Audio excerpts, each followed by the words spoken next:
Boa noite, meus irmãos. Graça e paz em Cristo Jesus. O profeta Isaías, no capítulo 55, a partir do verso 6, nos diz assim: Buscai o Senhor enquanto se pode achar, invocai-o enquanto está perto. Deixe o perverso o seu caminho, o iníquo os seus pensamentos. Converta-se ao Senhor, que se compadecerá dele, e volte-se para o nosso Deus, porque é rico em perdoar. Porque os meus pensamentos não são os vossos pensamentos, nem os vossos caminhos os meus caminhos, diz o Senhor. Porque assim como os céus são mais altos do que a terra, assim são os meus caminhos mais altos do que os vossos caminhos, e os meus pensamentos mais altos que os vossos pensamentos. Porque assim como descem a chuva e a neve dos céus e para lá não tornam, sem que primeiro regue a terra e a fecundem, e a façam brotar para dar semente ao semeador e pão ao que come, assim será a palavra que sair da minha boca. Não voltará para mim vazia, mas fará o que me apraz e prosperará naquilo para que a designei. Amém. Vamos orar. Nosso Deus, louvado seja o teu nome, Pai, porque a tua palavra é viva e eficaz e ela cumpre o propósito designado pelo Senhor. Nós te bendizemos por isso. E nesse momento, quando estamos juntos e nos reunimos aqui para um momento de adoração ao Senhor, nós pedimos iluminação para que a tua palavra, Senhor, fale conosco. Sim, Pai, oramos em nome de Jesus. Amém. Meus irmãos, vamos louvar a nosso Deus e voltamos para meditar na palavra do Senhor.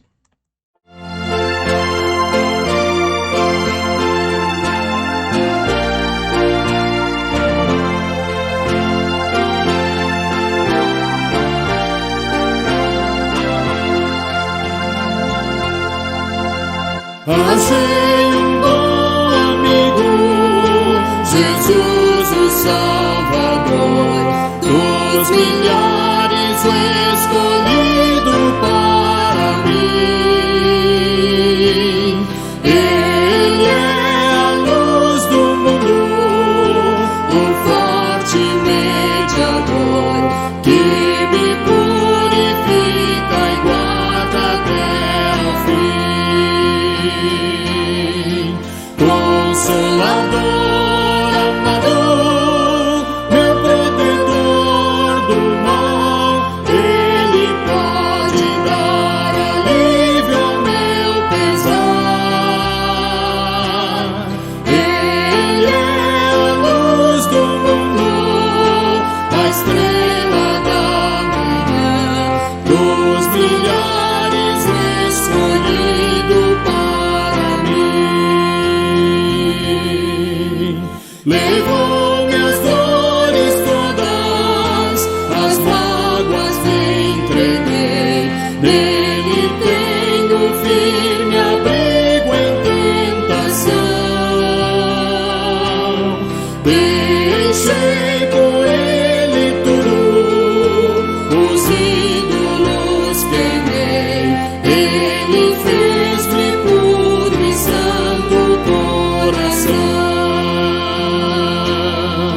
Que o mundo me abandone, persiga o tentador, meu Jesus me guarda até da vida ao fim. Ele é a luz do mundo, a estrela da manhã, dos milhares o escolhido para mim.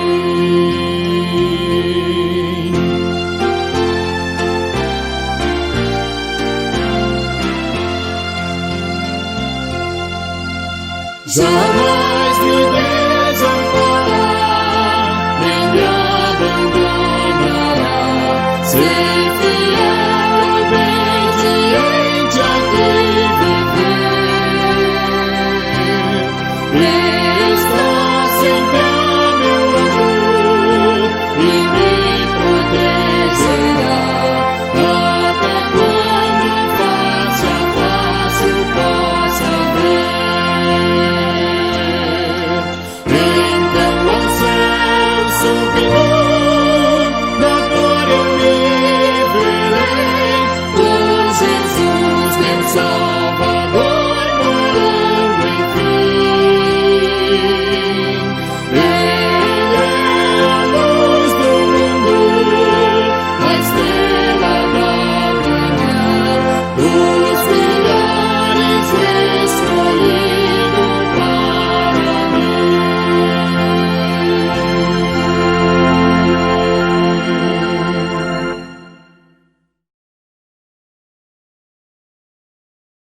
O final do capítulo 13 do Evangelho de Mateus, ele traz três pequenas parábolas.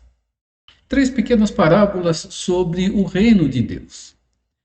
A terceira delas, que fala sobre o reino aqui nesse capítulo, vai nos levar à compreensão do final dos tempos, quando o Senhor estará separando aqueles que são os seus, daqueles que não são os seus, daqueles que não foram dados pelo Pai, aqueles por quem Jesus não morreu.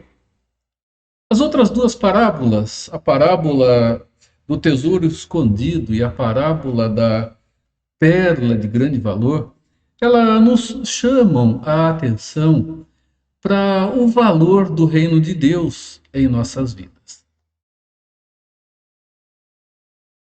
Capítulo 13, verso 44, 45 e 46 do Evangelho de Mateus. Aqui as Escrituras dizem: o reino dos céus é semelhante a um tesouro oculto no campo, o qual certo homem, tendo achado, escondeu. E transbordante de alegria vai, vende tudo o que tem e compra aquele campo. O reino dos céus também é semelhante a um que negocia e procura boas pérolas, e tendo achado uma pérola de grande valor, vende tudo o que possui e a compra. Essas duas parábolas, elas têm pontos que são diferentes e elas têm muito também em comum. Elas tratam do reino e do grande valor daquele que encontra a bênção da vivência dentro dele. Irmãos, a parábola do tesouro escondido é uma parábola que nos leva a um contexto de um possível arrendamento de terras, né, porque a pessoa ela está trabalhando naquela terra, nos mostra a relação do trabalho, do arrendamento e daquele que arrenda essa terra e que, trabalhando nela, ele se depara com um tesouro escondido. Parece filme de pirata, não é? Mas havia uma situação bem própria para tudo isso. Bens de valor eram para evitar roubo, para evitar que fossem tomados por terceiros. Eles eram enterrados pelos chefes de família e permaneciam ali escondidos até que precisassem ser usados. O contexto aqui parece que nos leva a pensar que este dono da propriedade, ele colocou ali esse tesouro e esqueceu de avisar as pessoas que estavam ligadas a ele de alguma forma. E esse tesouro, então, ficou num campo que foi vendido a um terceiro, possivelmente, e agora arrendado, aquele que está trabalhando encontra esse tesouro. Quando ele encontra esse tesouro, ele esforça-se para ficar com ele. Irmãos, olhamos para a parábola da grande pérola e mostra o mercador de pérola, e alguns dizem que as pérolas da região do Mediterrâneo são pérolas extremamente valiosas. E ali está o mercador de pérolas que procura boas pérolas. E ele procura pérolas até que, dentre a sua procura, ele encontra uma pérola extremamente valiosa que o encanta. Essas duas parábolas apresentam-nos algo em comum: o valor da descoberta de um grande tesouro. Irmãos, e se tratando do reino de Deus, falando-se no grande tesouro, está se falando em encontrar o maior de todos os tesouros. E maior de todos os tesouros para qualquer pessoa não é outro senão o maior presente dado por Deus a nós, que é o seu Filho amado, que é a pessoa de Cristo Jesus. Nós temos aqui, além da igualdade entre as duas situações de encontrar algo de grande valor, uma distinção entre um que estava trabalhando e casualmente encontra e um que estava procurando. E no meio da procura ele se depara com o objeto da sua procura. Independente de uma ou outra situação, nós vemos algo comum aqui. Ambos encontraram algo que era de grande valor. Reconheceram, identificaram o grande valor e não desprezaram o valor que encontraram. Irmãos, o encontrar do reino de Deus, o encontrar da vida com Deus, o encontrar-se com a pessoa de Cristo Jesus, traz-nos a maior riqueza que podemos encontrar, que alguém pode ter. A maior riqueza que existe dentro de toda a riqueza que Deus nos deu a conhecer. Essa é a maior delas. O maior de todos os tesouros. Irmãos,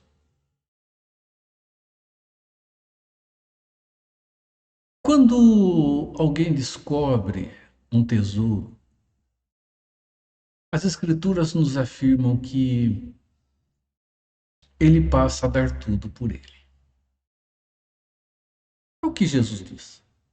O reino de Deus é assim. Quando alguém encontra o grande tesouro, ele se esforça para ter esse tesouro consigo.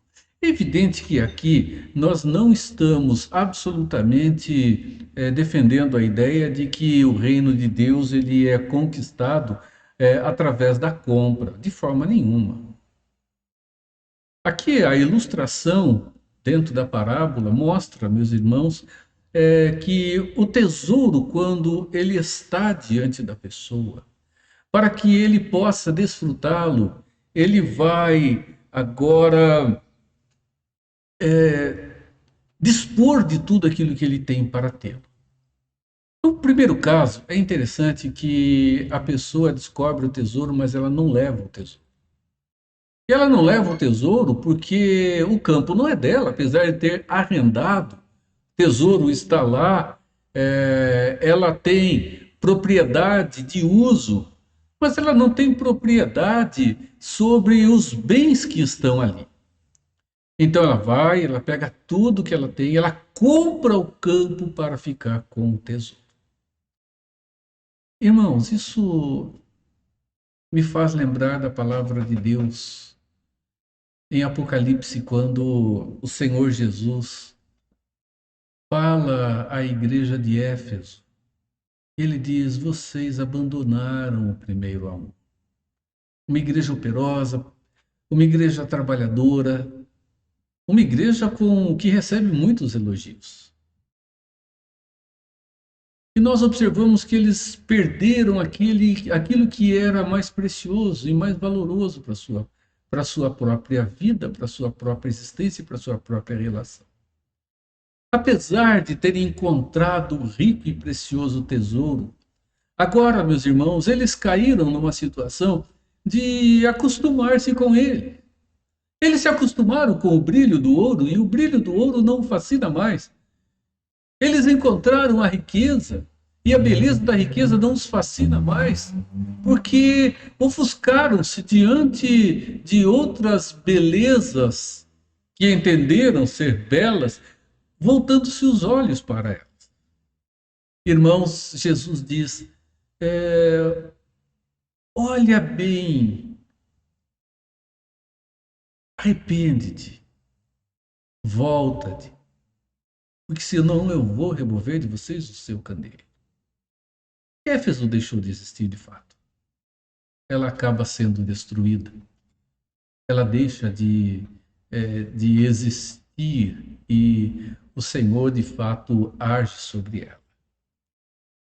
Irmãos, uma coisa que é importante. Bem, uma distinção. Se você que está ouvindo não tem ainda na sua vida a experiência de ter os olhos abertos para a verdade do reino, então você precisa viver essa experiência. E seguramente, quando você viver esta experiência, o seu coração vai se inflamar pelo reino e você não vai se conter diante da beleza do reino de Deus. É assim. E acontece com cada pessoa, acontece com cada um de nós. É interessante que na conversão, quando ela começa, depois da regeneração, do novo nascimento, quando os olhos abrem-se para a vida com Deus, o entusiasmo ele é muito grande. O entusiasmo é tão grande que normalmente a pessoa não se contém e ela quer que todos vejam a mesma, tenham a mesma visão, vivam a mesma realidade, desfrutem da mesma bênção. E às vezes torna-se até impertinente e inoportuna, tamanha a sua empolgação. Mas à medida que o tempo passa, essa empolgação ela vai diminuindo, não deveria, mas vai. E, irmãos, que nós não devemos permitir e devemos olhar para a caminhada da vida que temos, para o que nós precisamos é retomar a relação do primeiro amor com o mesmo entusiasmo. Nós precisamos fazer isso.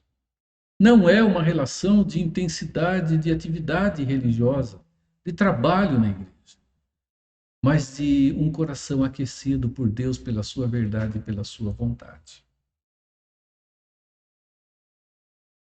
Quando Jesus fala à igreja de Éfeso, ele usa uma expressão que pode nos ajudar.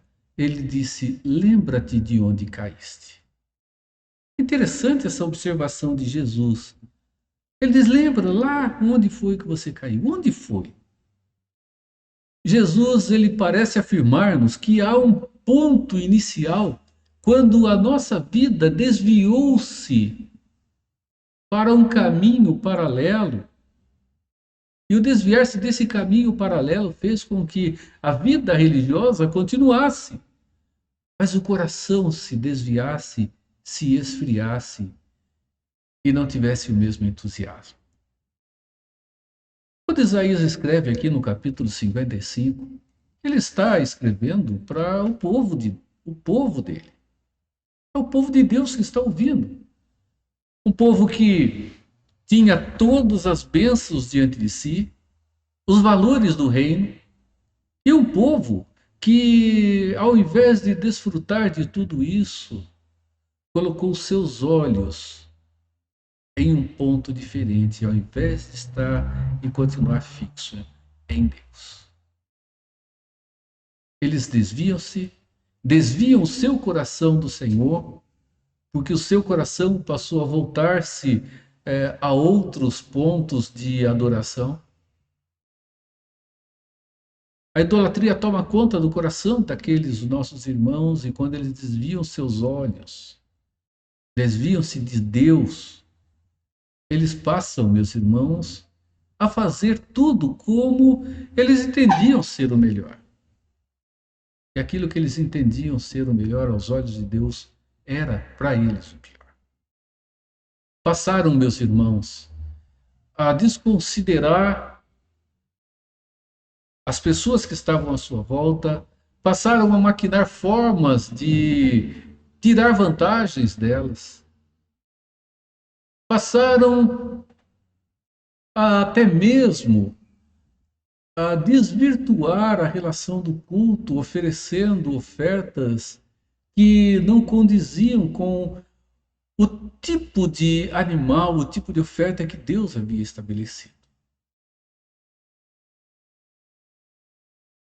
Eu aprendi em Torre de Pedra, cidade próxima de Tatuí, uma cidade pequena, com menos de 3.000 habitantes, uma expressão que creio que em outros lugares também pode e deve existir. A expressão boi de dízimo. Quando eu ouvi essa expressão no contexto ali da cidade, da igreja, eu não conseguia entender o que era, porque não conhecia essa expressão. E perguntando então para um dos presbíteros da igreja o que significava, ele me explicou que essa expressão era uma expressão comum usada naquela região e no seu tempo de criança, ali. Aquela região, Torre de Pedra passou a existir em função do Evangelho. E do Evangelho Reformado, porque a Igreja Presbiteriana Independente e a Igreja Presbiteriana do Brasil, que chegaram ali e formaram a vila que depois emancipa-se como município. Irmãos, o de dízimo acabou sendo uma expressão usada no meio dos negócios para qualificar um negócio que não era bom, um negócio que era ruim. E essa expressão se tornou corriqueira no dia a dia da negociação em função de uma situação que acontecia da igreja. Diferente do que nós temos hoje como contexto, hoje o dízimo, nós tomamos 10% do rendimento e em dinheiro ele é dedicado ao Senhor. Naquele tempo entregava-se parte da colheita, parte do gado, dos animais, era assim que as pessoas dizimavam e tinham a sua relação de mordomia e fidelidade. E meus irmãos, quando eles tinham um animal, vamos pensar aí numa vaca, um animal assim, que já era ruim de comércio, eles usavam a seguinte expressão: separa esse animal, que esse aí vai para o dízimo. Ou seja, separa esse animal, que esse a gente vai dar para a igreja. E daí surge a expressão boi de dízimo. Aquilo que não tinha qualidade e que, bem, é para a igreja, vamos levar lá, é para Deus mesmo, Deus entende, sabe daquilo que nós estamos precisando e vai entender. Irmãos, apesar da vida religiosa, quando nós olhamos para a expressão assim, nós olhamos para a relação do primeiro amor e ficamos pensando como é que o primeiro amor está se desenvolvendo no coração de alguém quando essa atitude é tomada. Nós olhamos para o povo de Israel, em Isaías 55, e vemos que Deus não está satisfeito com aquele povo e sabemos do resultado. Israel e Judá sofreram o castigo das mãos de Deus, tendo Israel perdido a sua identidade. Deus disse: espalharei você pela terra, e foi o que aconteceu. Israel deixa de existir como nação, perde a sua identidade, e Judá vai para o cativeiro e fica 70 anos sob o jugo da Babilônia. Juízo de Deus sobre eles. E por quê? Porque tinham consigo a bênção do reino que descobriram, do tesouro que acharam. Desprezaram esse tesouro. Deus diz: busquem-me enquanto podem achar e invoquem-me enquanto estou perto. Deus deu a eles a oportunidade do arrependimento, do voltar-se. Se eles não fizeram isso, e amargaram o juízo de Deus sobre suas vidas. Então, mostra que o reino de Deus é assim. Quando alguém descobre um tesouro, ele dá tudo por ele. O grande problema no reino não está em agora ter o grande tesouro, a grande pérola e dar tudo por ela. Está, meus irmãos, em depois desse entusiasmo de vender tudo e do valor que se dá, acostumar-se tanto com ele, com a realidade da nova vida, que vai se reconhecendo o valor, mas não se vive o mesmo valor com o mesmo entusiasmo. Depois, a palavra de Deus, ela nos mostra que quando se descobre um grande tesouro e consegue conquistá-lo, a alegria dessa conquista é sem tamanho. Salvação não é conquistada por nós, absolutamente. Mostra a parábola que, de fato, a centralidade da nossa vida está em descobrir esse grande tesouro. Esse tesouro fazer parte da nossa vida. E tudo isso, meus irmãos, vem a nós. Tudo isso é disposto a nós. Nós estamos na caminhada do dia a dia quando nos deparamos com a bênção e os valores do reino. E não vamos imaginar, podemos até ir a pessoas que estavam procurando, quando foram encontrados por pessoas que clarearam a sua visão com relação ao reino. Isso lhes encantou e maravilhou. Mas mesmo assim, alguém só procura quando Deus já começou a trabalhar em sua vida na direção da busca que ela deve ter. Então, meus irmãos, encontrar a Jesus implica em verdadeira, plena e autêntica felicidade. A vida passa a ter sentido. Encontrar-se com o grande tesouro é encontrar-se, meus irmãos, com o sentido para a vida, com alegria autêntica, é encontrar-se, meus irmãos, com plena felicidade, com valor que é autêntico para a própria vida, dentro de uma alegria que pode se desfrutar por toda a sua existência. Infelizmente, nós continuamos a ser pessoas, principalmente dentro do imediatismo do nosso tempo e do consumismo que vivemos, de valor em valor. E muitos têm tentado encontrar o valor da sua vida com Deus, buscando em segmentos religiosos dos mais diversos. Ele só vai encontrar frustração atrás de frustração. Quando se descobre o verdadeiro valor do reino, quando se descobre a autenticidade da palavra de Deus bem entendida, irmãos, a riqueza desta verdade, ela é indizível na vida de qualquer pessoa.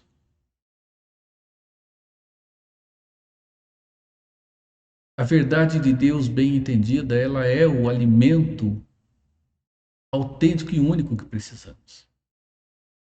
E descobrir as verdades do reino, meus irmãos, no encontro com Cristo Jesus, muda completamente o sentido da nossa vida.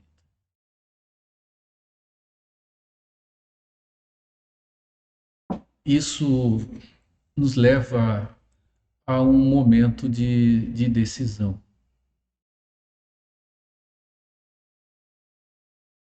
O tesouro foi encontrado. E o que se dará para desfrutar do que esse tesouro apresenta? Observe que as duas parábolas mostram que aquele que encontrou tesouro no campo, a grande pérola, deu tudo o que tinha em função e em razão do novo bem que ele encontra. Irmãos, a parábola nos ensina também uma relação de valor e valor. O valor maior é descoberto, o grande valor é descoberto, então o fato de vender tudo não significa desprezo do que se tem, mas mostra que não há maior tesouro do que o que temos dentro do reino de Deus. Os valores do reino de Deus, eles são os valores mais ricos que podemos ter e que podem existir. Olhe para as Escrituras. Veja o ensino da palavra de Deus. O ensino verdadeiro e autêntico de Deus para nós. Não existe tesouro maior, não existe pérola de maior valor. Ele foi encontrado. Ele não pode ser substituído por qualquer outro valor que exista em nossas vidas. Significa que nós devemos deixar de lado todos os nossos valores, que entendemos ser valores preciosos, pelos valores realmente autênticos e ricos que o Senhor coloca diante de nós.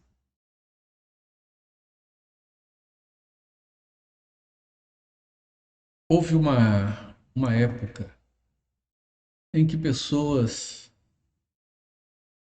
envolvidas com o movimento da nova era começaram a querer tirar de algumas pessoas os valores religiosos que elas tinham, porque afirmavam que esses valores religiosos eles eram valores idolátricos. E de fato é.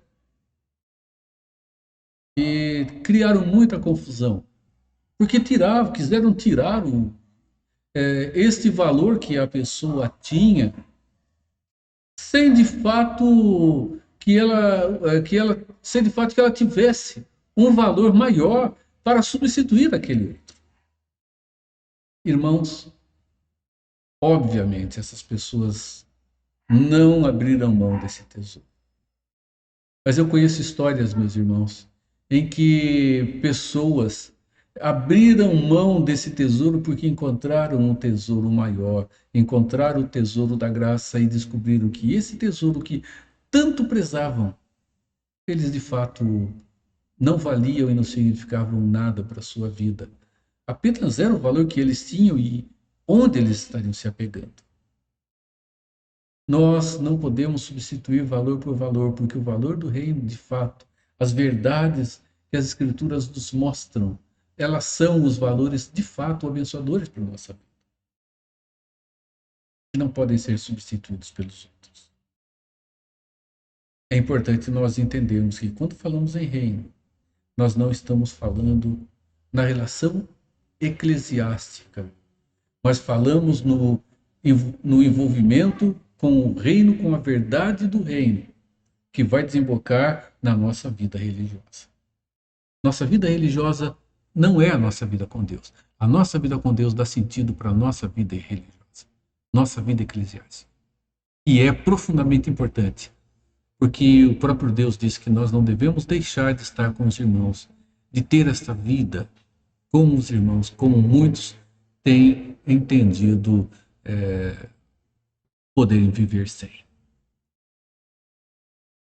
Então, meus irmãos, se você já encontrou esse tesouro, valorize-o. E valorize-o como ele precisa ser valorizado. E não deixe que ele fique esquecido como um primeiro amor guardado no coração do tempo, lá no passado, quando um determinado momento marcou a sua vida.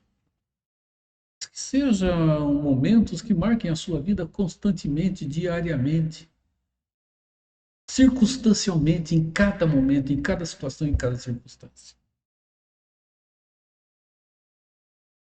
É esse valor, é esse tesouro que dará a cada um de nós sentido para viver, alegria para continuar vivendo no meio da turbulência que o dia a dia traz.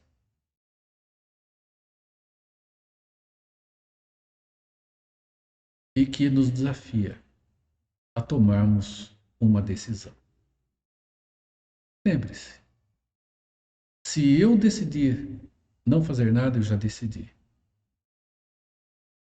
Então, é melhor que decida por uma boa direção e caminhe nessa boa direção, ao invés de não decidir ou decidir caminhar numa direção equivocada. Encontrou o tesouro?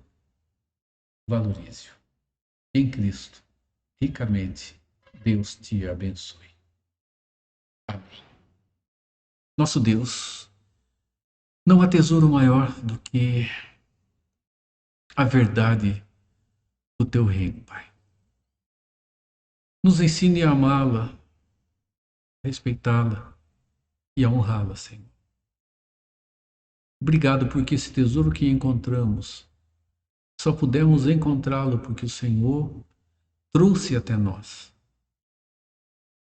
colocou em nossa vida e abriu os nossos olhos para vê-lo com o valor que precisa. Senhor, te damos graças por isso. Pedimos, Senhor, que renove-nos em cuidado, graça e sabedoria. Nos perdoe, Pai, porque em muitos momentos o nosso coração ele não está no Senhor, mas está em outros valores, Senhor.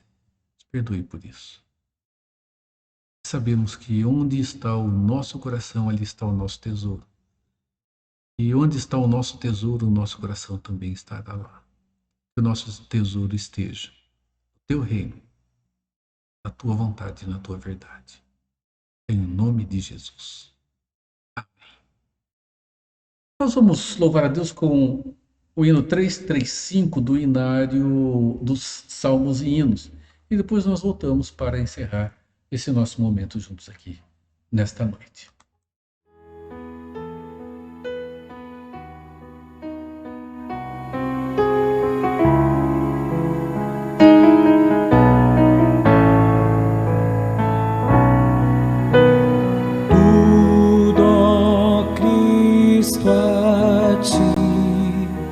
Entrego tudo, sim, por ti darei.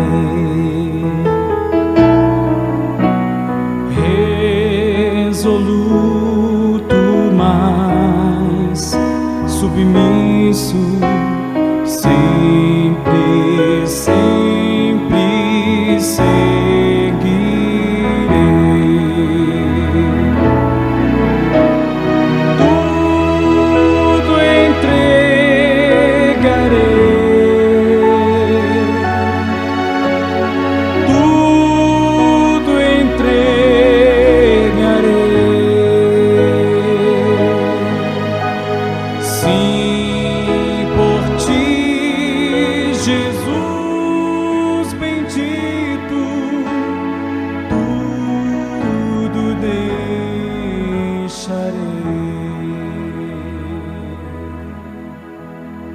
Tudo, ó Cristo, a ti entrego, corpo e alma, eis-me aqui.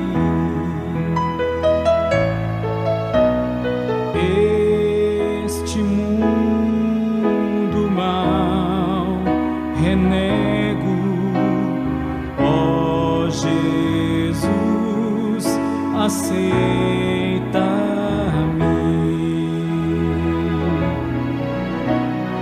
Tudo entregarei, tudo entregarei.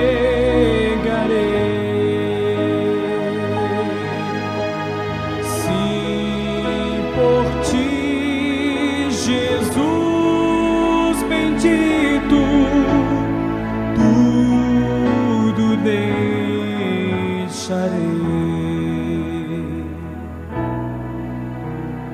Tudo, ó Cristo, a ti entrego, ó, eu sinto teu amor transformar a minha vida e o meu coração, Senhor. Tudo entregarei,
Meus irmãos, recebam a bênção. Que a graça de Jesus Cristo, nosso Senhor e Salvador, o amor de Deus, o nosso Pai, e a consolação do Espírito Santo renove-se sobre a sua vida, sobre o seu lar e sobre todo o povo de Deus espalhado pela face da terra, agora e por todo sempre. Amém. Amém. Deus te abençoe.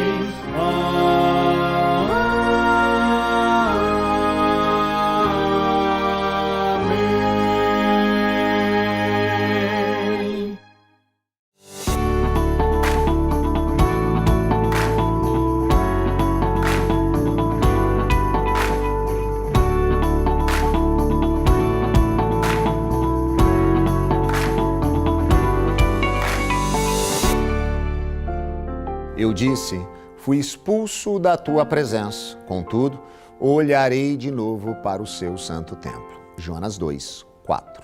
No auge do desespero, se percebendo no fundo do poço, desesperado dentro do ventre do grande peixe, encarando de perto o fim de sua vida, o profeta Jonas traz à memória aquilo que podia lhe dar esperança.